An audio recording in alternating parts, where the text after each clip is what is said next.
Hi, I'm going to give you an inside story. A lot of the stuff that I'm going to show you has not been published previously or has fallen out of publication. Because what really interests me and my idea is that we should be learning more about our heritage through the elements that have somehow got lost. So it's the hidden stories that people have been producing themselves through comic strips that I'm going to tell you about. Now, some of the, dare I say, more chronologically advanced people in our audience may remember this lady here, Jane, Daily Mirror? No, nobody? Oh dear. Okay, Jane was a very popular comic strip before the Second World War and during the Second World War. The point being, she went to war in the strip during the Second World War, and we learn a lot about that, about the war, from comic strips like Jane. Similarly, Wonder Woman, American, was created during the Second World War, and we learn a lot from that as cultural history, because this was the first time in many countries that women were recruited into the armed forces. So we can learn about gender. In fact, we can learn not just about gender from comic strips, we can learn about cultural attitudes at the time, about emotions that you may not get in straight history books, about propaganda, about feelings, a whole host of other things. Now, the First World War centenary is coming up next year, so we're going to hear a lot about the First World War.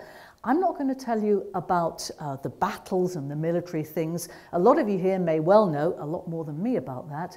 What I'm going to tell you about is the way ordinary soldiers communicated from the trenches to each other and to those around them, and sometimes to those back home. And they did so with their own trench publications or troop publications. There were very many of them, and I'll come on to that in a minute. And of course, before the jet plane, the majority of working people in this country and elsewhere had never travelled. So something that struck them very much when they went to war in 1914 was cultural difference. Cultural difference that these days we take for granted. Here's a cartoon that shows you. Okay, Aussie soldier is, there he is, doing the tourist bit in Bethlehem. Local guide who shows him the eternal light and says, well, sir, I can't do that kind of accent, sorry. This light has burned for over 1,000 years. And so the soldier says, well, it's about time it went out.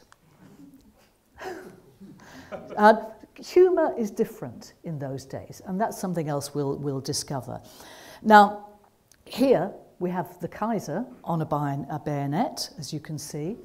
A lot of the trench publications were very ephemeral. They didn't last long. They were on tatty bits of paper done by hand, and they didn't have the production facilities or the budget we do. So only half of them survived. There's about 400 on the Allied side that are all nationalities that have survived. But they got very big circulations at the time. And so it's actually probably, during the First World War, the biggest single concentration of popular culture that we have available to us, mainly in archives and libraries these days. But this one was a very popular one amongst Australians, the Aussie. Now, the point of them was very much to entertain. So let's look at this one, done by hand from the Somme in 1914. Okay, so the author is dreaming of his time when he really wants to go off leave to Paris, and he's also dreaming of being an artist. We all have our aspirations. His is to be an artist. So as an artist, he goes off to Paris, and he has various adventures, including meeting a spy in a cafe. There's the spy, and of course he kills the spy with a baguette.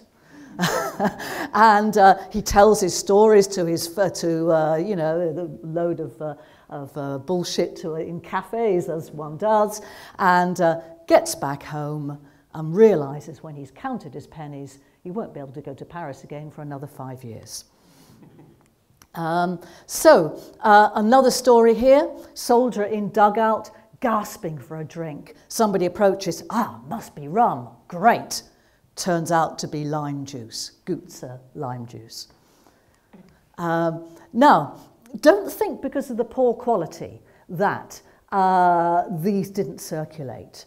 Just to give you a few examples, every troop ship bringing troops from the various dominions, the empire, to the front, had its own newspaper. Over 70 boats carrying Australians alone.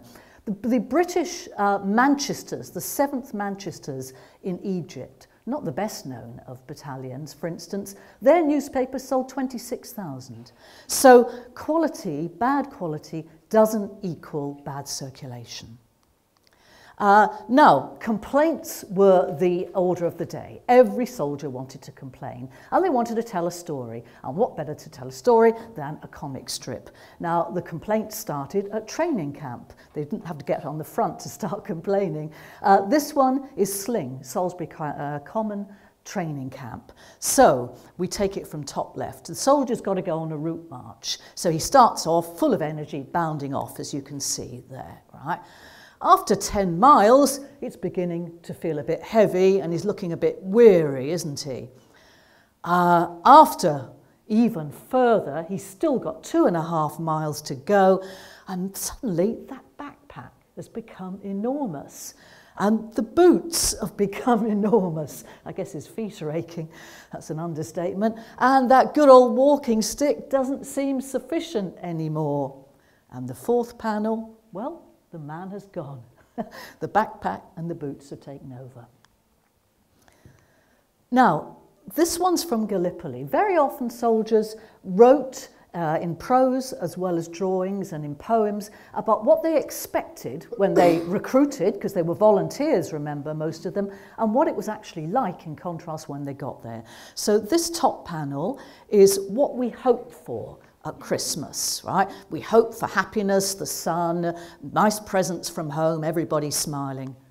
This is what we actually got. Second panel, freezing cold, can't light a fire, biscuits, hard, so hard you can break your teeth on, no good. Now, what motivated soldiers to do this? You know, they were under constant fire. They were going to go to their slaughter, millions of them, 20 million. Why bother doing a drawing? Why bother trying to laugh? Well, the answer's quite simple. They actually wanted to communicate with each other and with the folks back home. Each other, the mates, were hugely important. 70% of all soldiers in both world wars said that they kept going and didn't mutiny because of loyalty to their mates. So this is communication.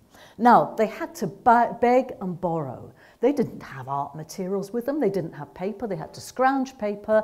They didn't have crayons. They didn't have paints. You'll see in a minute, well, you can see from these here, a lot of it is tones of red and brown. Why? Quite simply, they had to scrounge brushes from the medical orderlies, and they had to use the iodine that was usually used to paint on wounds. What did they write about? What did they complain about? Medical facilities, food, authority, military routines, everyday things that seemed to get in the way. This one, the hospital camp. A long, long way away. Medical facilities were of, and 80% at Gallipoli of the soldiers had got dysentery during the summer. Lack of water. This is ironic, isn't it? This is about water, no drinks, and an awful long way to walk before you get there. The YMCA, the good old YMCA, this is where they started, this is where they made their name. They were doing a wonderful job feeding the troops in the First World War, but what were they feeding them? Well, it wasn't the YMCA's fault, but there were rations, as you well know, but the rations that were the same for almost every nationality didn't mean much when you couldn't get supply, and there were supply problems. So the men ended up eating what they called bully beef, Frey Bentos, corned beef, yeah, biscuits they broke their teeth on, they were so hard, treacle, cheese, tea, and desiccated vegetables. And that was more or less their diet. So they wanted food and drink to be the stories that they were going to communicate. So that is why the YMCA is there. This one comes from the Second World War, and the reason I'm showing you this is because bed bugs, would you believe, not going to your death in battle, but bed bugs were the most common subject that soldiers wrote about and did drawings about. This one is from Changi, Singapore, Japanese concentration camp. And we need to look in detail because it's very small, as you can see. We start up the top there, and there's a military style to the captions. So start scenic calm in the exercise yard. That's the lookout. The call to arms. It's an invasion, right? The attack. Here's the attack. Now, what's this? The occupation. The writing's not awfully good. The occupation. And here we have number 6, the infiltration. Little tiny parachutes coming there. The counterattack. Well, you'd think it was science. You see, this chap looks like a scientist, doesn't he? But this is the counterattack. And here, the grand finale. Now, it's this one, the grand finale, with the good old bedbug. He's sweating, very near to death and about to be clobbered by the hammer. But it's this one where you see the yard and the execution scene that actually tells me this is a metaphor for victory over the Japanese. How does it tell me that? The Japanese flag. So it's very poignant. Okay, back to Gallipoli. The Australians there, I'm showing you this one because it comes from a book called the ANZAC Book, and it's one of the few things you can actually get in the library. A lot of this stuff is unpublished, as I said previously. A lot of their stuff was commemorative, the troops. They wanted to have a souvenir to keep for their families back home. So they had a competition amongst the troops there, 150 entrants to win a prize to get to be in the commemorative book. And so one of the things was the cover. Now, this was rejected, believe it or not, because the chap that edited the book, who was the publicity officer in the army, called Charles Bean, had a very clear view of what he wanted the message to be. And this was deemed too scenic. It's a lovely painting. I don't know where they got the paints from, but it's not a travelogue, Gallipoli. So he wanted a good, tough, fighting image. This one he rejected as well. It's very interesting, the ones in the competition he rejected. Now, if you look at this, it's a pier, all right? Anzac Cove. The pier has been destroyed in November 1915 by storms, which means they can't get supplies, right, onto the peninsula. But the official press notice says, and this is hype for you, we're consolidating our positions daily. So it was rejected because it attacked the official hype. This one also was rejected. Do you remember the song Under the Lonesome Pine? Well, it was the Battle of Lonesome Pine at Gallipoli. Now, Gallipoli was a constricted beachhead. So you were under fire everywhere you went. And so soldiers had to dig trenches and live underground. They called them funk holes. So the Turks were bombing it. And this chap got caught out with his underpants on and not much else. But we can see he's a sergeant, you see, from the stripes on his arm, and he's rushing into a funk hole. Now, this was rejected because what's the suggestion? Cowardice. This one was rejected as well because it's having a go at the officers. The two panels on the left are actually what happened. And the two on the right are the author's fantasy. Okay, so they did have these dugouts here, rather nice for the officers. They're blown up by the Turks, so they have to build new ones onto the fantasy now. So the officer says, well, why don't we get the miners? A lot of the soldiers, ordinary soldiers, were ex-miners doing it, so we'll get them digging. So they get them digging. They have this wonderful 50 feet down, he says. Impossible, of course. It wouldn't really be 50 feet down. Wonderful accommodation, all dug by the ordinary men for the officers, and the ordinary men operating a windlass for the officers to go down. Now, this actually is too critical, isn't it, of the self-serving officers.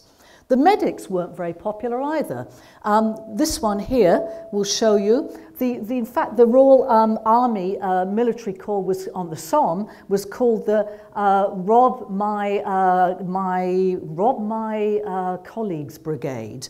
And the criticism was they were never within 500 metres of firing line. Anyway, the medics themselves saw it differently. So up in the very top there, we see